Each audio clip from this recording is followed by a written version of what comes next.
Assalamualaikum warahmatullahi wabarakatuh. Kami calon guru penggerak Angkatan 9 Kabupaten Sumbawa Barat akan melaksanakan demonstrasi kontekstual modul 2.3 coaching dan supervisi akademik dengan saya Abdul Halik sebagai supervisor, saya Abdul Rahim sebagai coach, dan saya Yati Yuwanda sebagai coach. Selamat menyaksikan.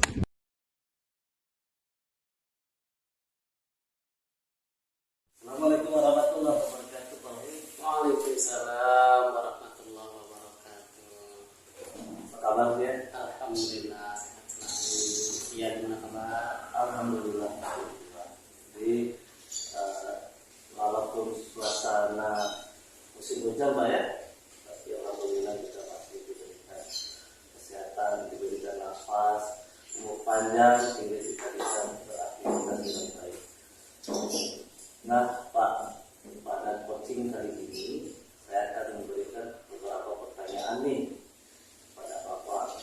Yang pertama-tama yang akan saya diskusikan tentang rubrik penilaian yang hari ini akan kita lakukan, kemudian rubrik pada seperti ini kita, kemudian saya akan mengamati proses apakah sesuai dengan apa yang menjadi item-item dalam rubrik penilaian tersebut. Kemudian yang Bapak lakukan apakah sesuai dengan alur kita atau belum. Kemudian bagaimana nanti Bapak memberikan pertanyaan-pertanyaan yang berhubungan kepada coach. Itu semua akan menjadi pengamatan saya. Kemudian saat Bapak melakukan coaching, bagaimana coaching memberikan respon, itu juga akan kita awasi dan kita lakukan pengawasan. Nah, jangan lupa ya, disesuaikan dengan basic coachingnya, diantaranya kemitraan seperti itu ya, proses kreatif dan memaksimalkan potensial. Nah, seperti apa yang menjadi harapan tadi yang sudah saya katakan sebelumnya, saya akan memberikan pertanyaan kepada Bapak. Yang pertama adalah kompetensi apa sih yang akan Bapak kembangkan pada coaching kali ini? Ya, baik Pak, terkait kompetensi, jadi yang ingin saya kembangkan dua hal. Pertama, saya ingin mengembangkan tentang bagaimana menjadi pendengar yang aktif. Kemudian yang kedua, bagaimana saya memberikan pertanyaan yang berbobot, pertanyaan yang terbuka, yang bisa memancing coach saya mengeluarkan inputnya, kemudian memberi solusi dari apa yang dia hadapi. Jadi seperti itu Pak. Pertanyaan yang berbobot, kemudian bagaimana dari pertanyaan itu dikembangkan menjadi hal yang apa istilahnya dari potensi yang dimiliki dari coach itu ya. Iya, benar. Kemudian Pak, pertanyaan kedua yang ingin saya tanyakan kepada Bapak, kompetensi mana yang ingin Bapak kembangkan secara spesifik yang akan dilakukan nanti pada saat saya melakukan observasi. Ya, jadi seperti yang sudah saya sebutkan, jadi itu sudah menjadi kompetensi yang spesifik yang ingin saya kembangkan. Itu tadi yang pertama, bagaimana memberikan pertanyaan yang berbobot, kemudian bagaimana menjadi pendengar yang aktif, gitu Pak. Jadi seperti itu dua kompetensi itu yang ingin saya kembangkan. Ya, luar biasa hal yang ingin dikembangkan untuk Bapak. Kemudian yang terakhir Pak, indikator yang bagaimana sih yang diinginkan dalam proses coaching kali ini? Jadi dalam proses coaching kali ini saya ingin menemukan solusi dari permasalahan atau menemukan langkah-langkah dalam mengatasi permasalahan terkait apa yang disampaikan oleh coach saya. Itu mungkin yang ingin saya kembangkan dalam proses coaching kali ini. Langkah-langkah untuk menemukan solusi Pak ya? Ya, benar sekali. Nah, baik Pak ya, jadi terima kasih atas kesempatannya. Pra-observasinya kali ini sangat membantu saya untuk saya pribadi melakukan supervisi karena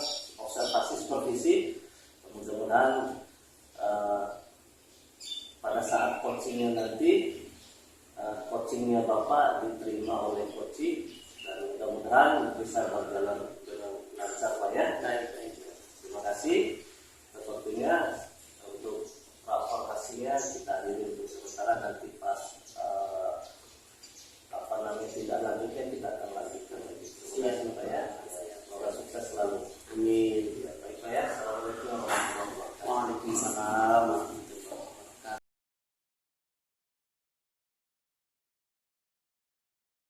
Tunggu Anda. Waalaikumsalam, Pak.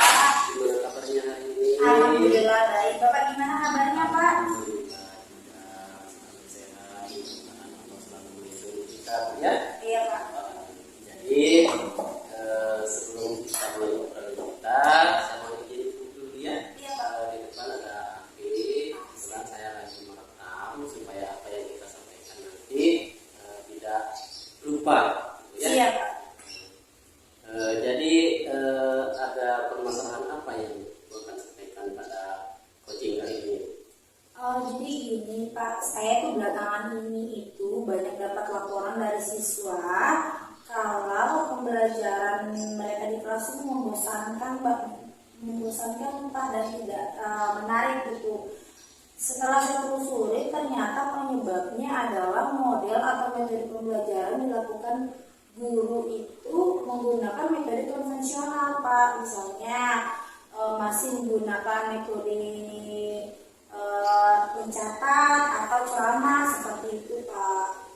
Ya, jadi metode konvensional ya, Iya, masih betul, Pak. menggunakan metode lama, Iya. ya belum berganti. Jadi ini pelajaran kurang yang bervariatif bagi siswa. Iya. Tentunya siswa akan merasa bosan Iya. apabila kita sering ceramah terus atau sering mencatat, siswa itu akan kurang semangat juga siswa dalam belajar di kelas. Jadi seperti itu ya. Iya Pak, jadi ya memang model dan metodenya masih lama Pak, masih konvensional, sehingga pembelajaran di kelas itu menurut siswa tuh kurang menarik gitu loh, kurang bikin mereka semangat gitu Pak. Ya, baik Bu. Dari percakapan kita hari ini, kira-kira apa yang nantinya Ibu dapatkan dari coaching kita?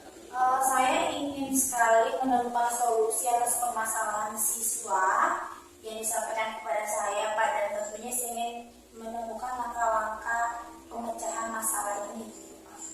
Baik. Jadi ingin menemukan langkah-langkah ya. Iya, betul, Jadi Pak. harapan Ibu tentu adanya perubahan ya. Iya, betul, Ya, Pak. dari mengajar konvensional ke masa kini. Iya, Sehingga betul, Pak. siswa itu dapat tertarik untuk melakukan mengikuti pembelajaran yang baik. Jadi Iya. seperti itu Bu ya. Iya, Pak. Kira-kira perubahan apa yang Ibu ingin lihat atau ingin dapatkan? Jadi perubahan yang saya ingin lihat itu Pak, kan di zaman sekarang itu Pak zamannya gadget Pak ya, zamannya teknologi.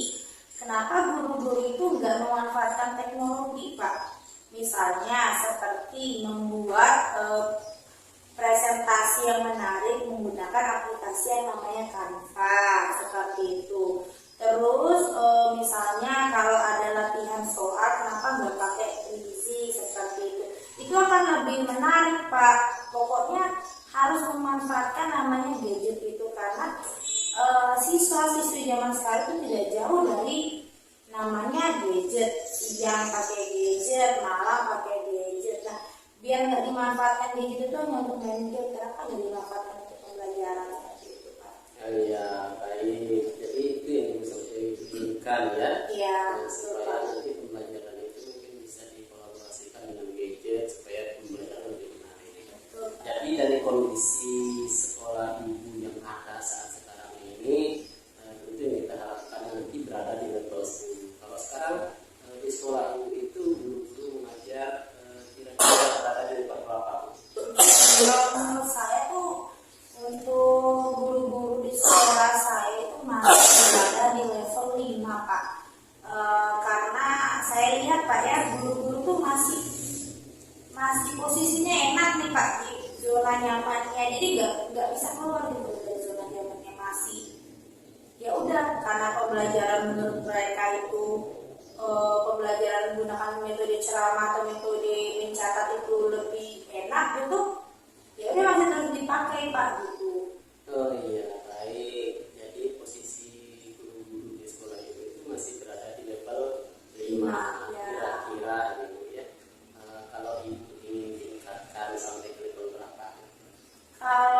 ingin tingkatkan Pak, saya maunya sebenarnya pengen langsung sempurna ya Kak ya ke level 10, tapi kayaknya akan lebih sulit. Jadi mungkin pelan-pelan ke level 7 dulu gitu. Karena untuk menggunakan guru-guru di sekolah, apalagi saya di sekolah itu posisinya sebagai junior Pak, banyak seniornya, lebih sulit untuk menggunakannya. Pelan-pelan aja Pak, level 7 dulu deh, naik 2 angka. Oke, baik. Jadi 2 angka dari 5 ke 7. Iya. Kira-kira nih Bu, usaha apa yang bisa dikembangkan sehingga dapat berubah dari level 5 ke level 7 itu sendiri? Jadi mungkin saya gini Pak ya, sebenarnya saya masih memikirkan rencananya, tapi kalau saya pikir-pikir kayaknya saya akan berkonsultasi sama bagian kurikulum atau hasil kurikulum Pak untuk membuat pelatihan atau sejenis workshop gitu Pak tentang proses pembelajaran yang bervariasi di dalam kelas. Oh iya gitu ya. Jadi Ibu akan melakukan workshop ya. Iya. Mengusulkan kepada bagian kurikulum untuk melakukan workshop. Iya. Kira-kira selain itu ada nggak selain workshop? Ada sih Pak satu strategi yang saya pikirkan, sejenis mentoring atau face to face dengan rekan guru lainnya. Jadi itu akan lebih membuat mereka nyaman ya. Kalau biasanya kita ngobrol berdua tuh lebih terbuka gitu Pak apa yang disampaikan, kayak gitu sih Pak. Iya, bagus gitu. Dari 2 solusi tadi ya, kira-kira menurut Ibu mana yang lebih efektif yang akan diterapkan? Kalau yang lebih efektif atau lebih cepat saya terapkan dalam waktu dekat ini mungkin workshop atau pelatihan Pak. Karena kalau menurut saya mentoring atau face to face itu juga banyak kendalanya nih. Kayak tadi saya bilang di sekolah saya itu kan saya guru junior Pak ya, banyak senior. Jadi kalau misalnya menggunakan face to face atau mentoring itu seperti tadi saya menggurui mereka Pak. Jadi ya udah saya mungkin saya terapkan workshop atau pelatihan dulu Pak. Nah, berarti yang akan Ibu lakukan di waktu dekat ini adalah workshop gitu ya? Iya. Kira-kira dalam melakukan workshop itu perlu bantuan dari siapa saja? Kalau dalam melakukan workshop itu saya perlu bantuan tentunya dari kepala sekolah ya Kak ya. Tapi sebelumnya saya harus menemui lokasi kurikulum dulu, menanyakan kesanggupan untuk mengadakan workshop atau pelatihan ini, baru setelah itu biar lokasi kurikulum yang nyampein kepada kepala sekolah gitu. Iya, jadi itu dengan kolaborasi dari sekolah, rekan-rekan dulu. Iya betul Pak. Insya Allah juga rencananya nanti akan berjalan dengan baik. Iya. Nah, kira-kira dari rencana itu kapan akan realisasi? Insya Allah minggu depan ya Pak ya. Karena kan konsultasi sama lokasi kurikulum gak cuma sehari 2 hari, Pak ya, cuma sekali 2 kali, maksud saya butuh berkali-kali gitu baru bisa disampaikan ke kepala sekolah. Kesiapan guru-guru lain juga bisa nggak ikut workshop atau pelatihan gitu Pak? Oke, berarti minggu depan ya? Iya. Jadi minggu depan. Dari percakapan kita hari ini, kira-kira apa yang Ibu sudah dapatkan? Alhamdulillah saya sudah agak ada sedikit gambaran Pak tentang apa yang akan saya lakukan untuk menyelesaikan permasalahan siswa ini. Jadi solusinya tuh mengadakan pelatihan workshop tentang proses pembelajaran di kelas yang bervariasi seperti itu Pak. Ya. Baik, alhamdulillah. Jadi itu gambaran yang akan Ibu lakukan ya. Kira-kira Ibu kapan butuh waktu berapa lama sehingga saya bisa ngobrol kembali sama Ibu terkait dengan perubahan yang sudah Ibu lakukan? 4-5 minggu mungkin Pak ya. Soalnya kan setelah mengadakan workshop atau pelatihan saya harus melihat perbedaan dulu, sudah terjadi perubahan enggak sebelum melakukan workshop atau pelatihan. Seperti itu Pak. Baik, 4-5 minggu ya. Iya Pak. Sebenarnya saya sangat merindukan sekali nih mau mendengarkan apakah rencana Ibu itu sudah berhasil atau tidak ya. Iya Pak. Jadi insya Allah kita ketemu di 5 minggu lagi Bu ya. Iya. Saya doakan juga mudah-mudahan apa yang Ibu rencanakan dapat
berusaha menggali dengan